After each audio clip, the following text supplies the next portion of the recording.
Hey guys, hey, I'm alive. Shalom, you guys. It's Zara.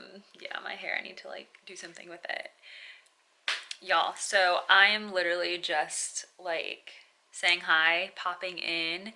I think I'm. It's like I keep having these ideas. Like I want to like do a video, and I like things come up and then I'm just like, oh, like I have so much going, like so much going on. And I know I say that every single time, but like it's not getting better, guys. Like it's just more things. Um, some of you have reached out. You're like, hey, how you doing? I'm okay. Like I got highs, I got some lows. I'm living life. I'm trying to just like manage my time better. My daughters are not getting any younger, of course, and so I'm like cutting off my head. As you can see, I've not dealt with the camera in like a while. It's been like a couple months, I think, right, guys? So anyway, I'm just trying to like manage my time better. I'm trying to um, focus on growing in my career, saving money, like all of these things that, you gotta do when you live in this world still. And, we're not in the kingdom. We're not in God's kingdom yet. So yeah, I've just been focusing on that. Not a whole lot has changed. We got a puppy. We got a sweet little chocolate lab. I'm gonna like try to show some clips of him. I'm obviously not taking my camera, like this camera, like my actual digital Sony camera with me, like when I go places. But if I can like find a way, I know that there's a way, but if I can find a way to like neatly put like Snapchat videos and like videos on my phone into this, I guess, vlog update, whatever, I will do that. I can't show you guys my screen, but I'm just sitting here working, um, not doing a whole lot. Um, yeah, I'm chilling. I'm working. I work different schedules, but tonight I'm working late. I work a lot. My job is actually pretty cool. You guys know as a stay-at-home mom, those of you who've been around know that I was a stay-at-home mom for 7 years. The entire time I was married, I was a stay-at-home mom. And so I had a different set of skills that I was perfecting. And so now that I'm obviously, divorced from him, and I had to get a job. So I got in corporate world. And so I'm sticking it out here and just figuring some things out, but I'm learning a lot. It always feels good. I think like whether you're a stay-at-home mom, stay-at-home parent, there are stay-at-home dads out here too, or, a working parent, I think that there's so much on both sides that you can learn. Like there's so many things I learned like managing and running a home, right?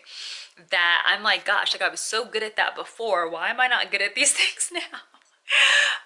But then I'm like not focusing, but like I have 8 hours of my day with my attention on, trying to focus on my job, right? So I have to develop those skills with that time.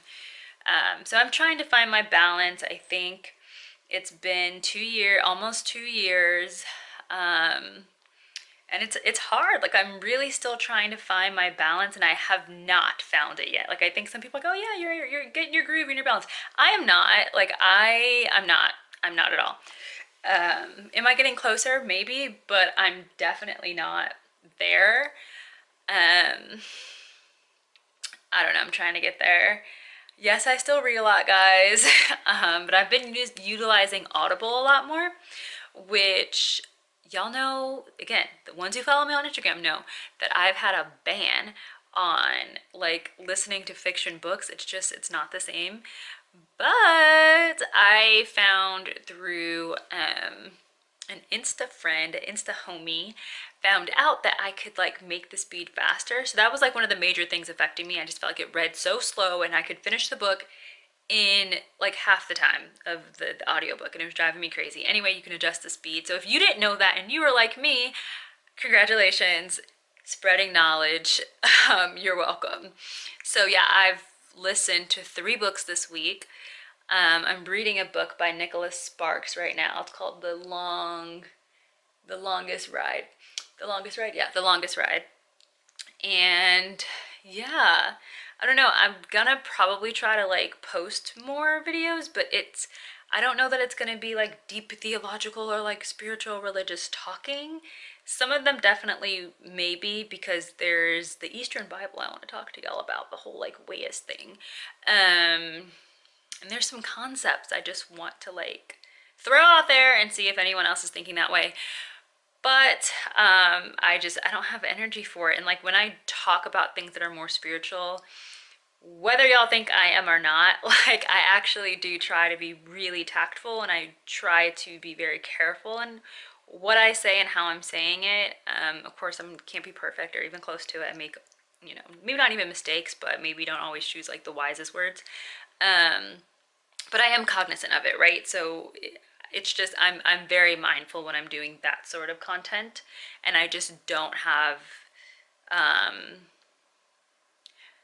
I am not choosing to create space for that, because there's just, I mean, time with my kids is just honestly more important. So I've that's what's been going on. I've just been trying to like spend as much time as I can with my girls, because I miss them and I feel like I'm working so much. And so my free time, I just want to like spend it with them and do things with them. And whether it's a puzzle or reading a book or hanging out, like I just want to do something other than like fuss at them sometimes, because they're at school all day and I miss them. So that's what's going on. But I think some of the content may just be like, hey, I'm out here living. I'm out here living though. And maybe I'll show you guys some of my footage from the Dallas Art Museum. Yeah, I've just been taking adventures and going places and exploring this city and doing things. But like maybe I'll post a little bit on Instagram, but I've just kind of been like building my own albums, So anyway, I just wanted to pop in. I wanted to say hi. I know Pesach is coming up. I don't know if you guys want me to do a video on Pesach, maybe like a Pesach prep for single mommies, single parents, tired parents. You don't even have to be single, just tired people with not a lot of time. I might do that. Yeah, you know what? I'm gonna do it. I'm gonna do it. I'm gonna do it. I haven't done a Pesach video in a serious one since we lived in Denver. So that was like 3 years ago minimum. What year is this? 22, 21, 20, 19. Yeah, so 3 years ago, I probably want to like, has anything changed? Not really. But I don't know, leave some comments below if you guys want me to do a Pesach video. That's Passover, the Feast of Unleavened Bread. It's technically the first day, technically preceding, but a part of the Feast of Unleavened Bread.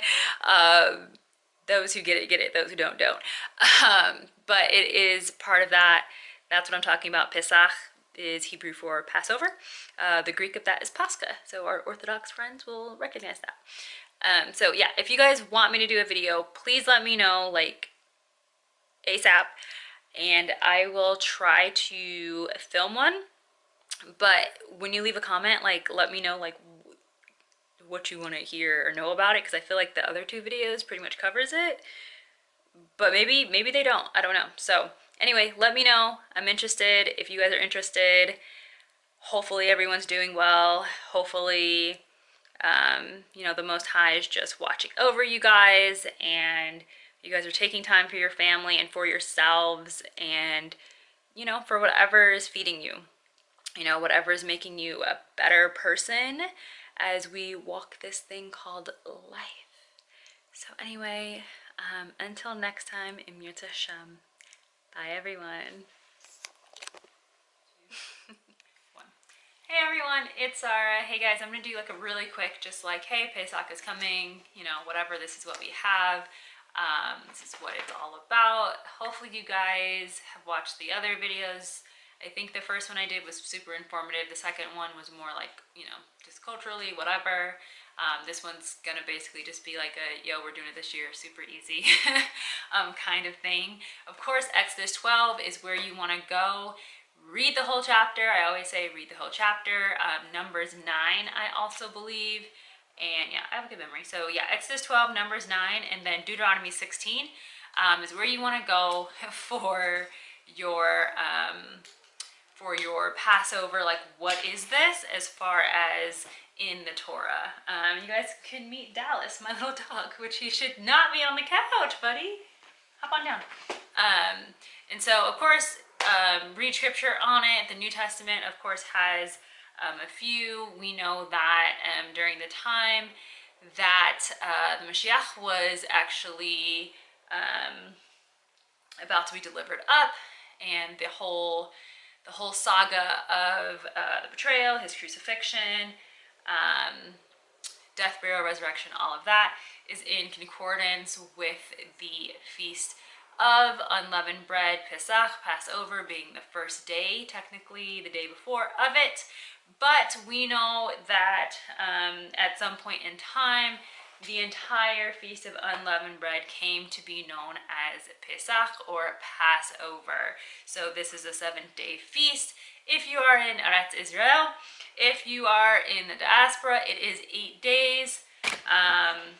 That's just kind of what it is. This dog, I don't know why he's acting like this. I'm gonna have to go put him away. Dallas, yeah, he knows. So anyway, if you guys have never seen a Seder plate, here is a Seder plate. This says Pesach in Hebrew. It's got all of the sections here for what you need. You need your charzet, you need your chazeret, you need your karpas, bitter herbs, the egg, the shank bone.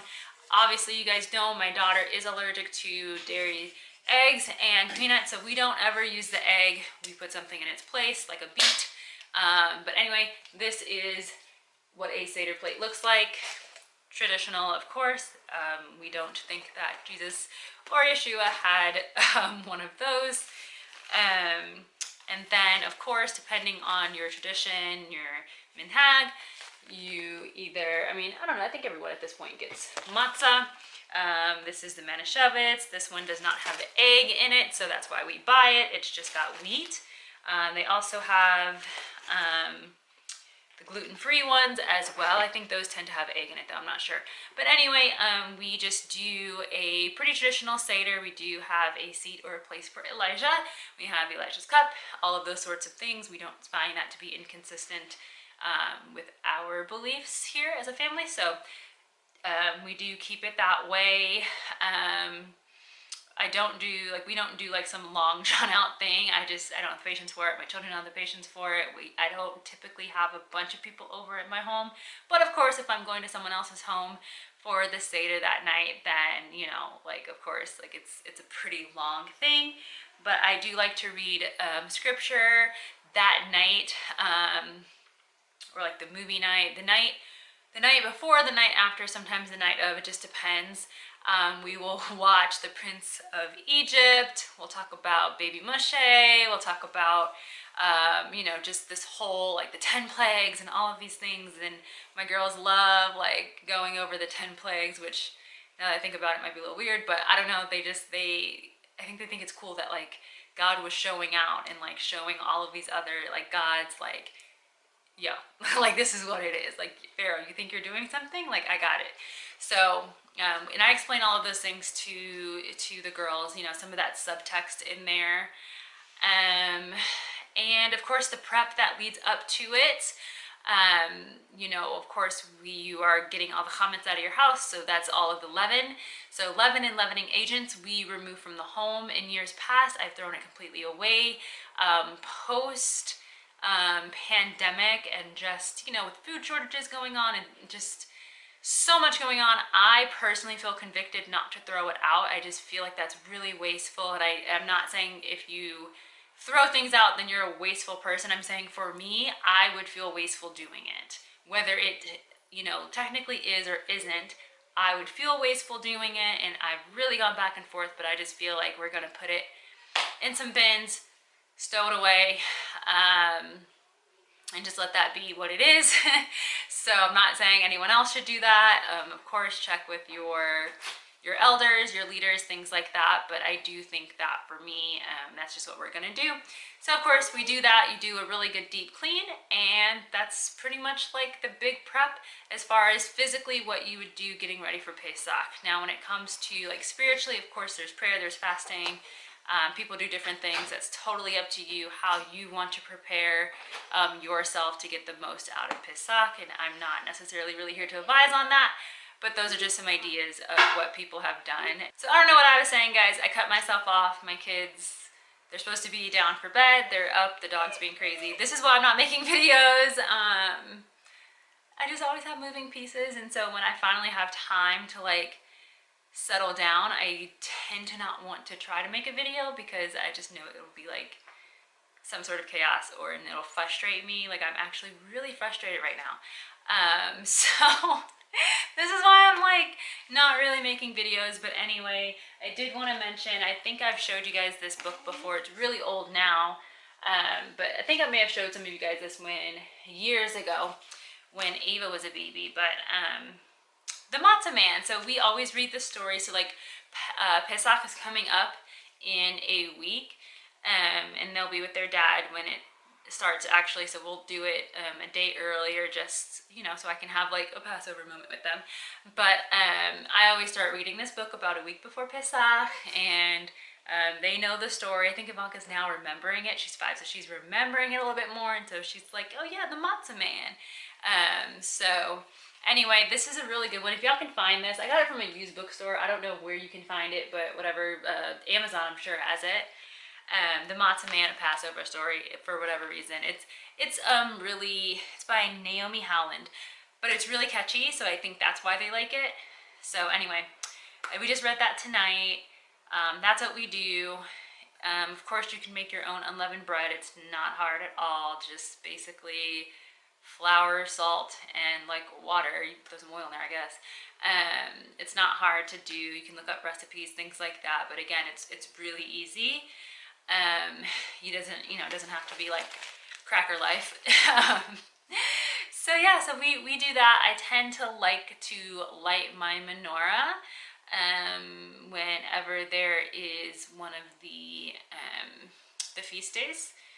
During the Modim, I do like to do that. So we also do that just to give you guys a saying. Some years I'll be really super fancy with it and decorate everything and decorate the table real fancy. Some years I won't, and I do that intentionally because I don't, I think decor and making things beautiful is such a gift from God, honestly. But for me, I want to always keep myself grounded in the sense of like, Pesach in its roots was like about being freed, but like you were going into struggle. And this wasn't about, what we make it now, which is, this joyous celebration. It was something that was very, very humble. And so I want to kind of always keep that meaning or flavor or whatever very robust within the feast. And so sometimes, like I said, I go all out, I decorate, make it very beautiful, grays and blues and teals and things like that. And sometimes I will just keep it very calm and humble, and like have like, different plates in different settings sometimes. But just like really small and just very simple. And hopefully what I hope to be teaching my daughters is that whether you have this grandiose celebration or you have a humble little thing, just, maybe even by yourself, there may come a time where you're by yourself, that this is something of the heart, that this is something of the spirit, that this is something where all of the outside things don't need to be there for you to understand and feel and connect on a heart level, which I think is what gets lost so often with westernized or even secularized, not even Western, just secularized holidays that it's very commercial, right? And so I don't ever want things that the Most High gave us to just become commercial. So anyway, that is what we do for Pesach. Hag Pesach Sameach to everyone who observes. Hopefully you guys are preparing and getting ready, and if not, hopefully you get invited to a Seder, and if not, Hopefully you just read up and educate yourself a little bit. So anyway, until next time, Im Yirtzeh Hashem, if God wills. Bye everyone.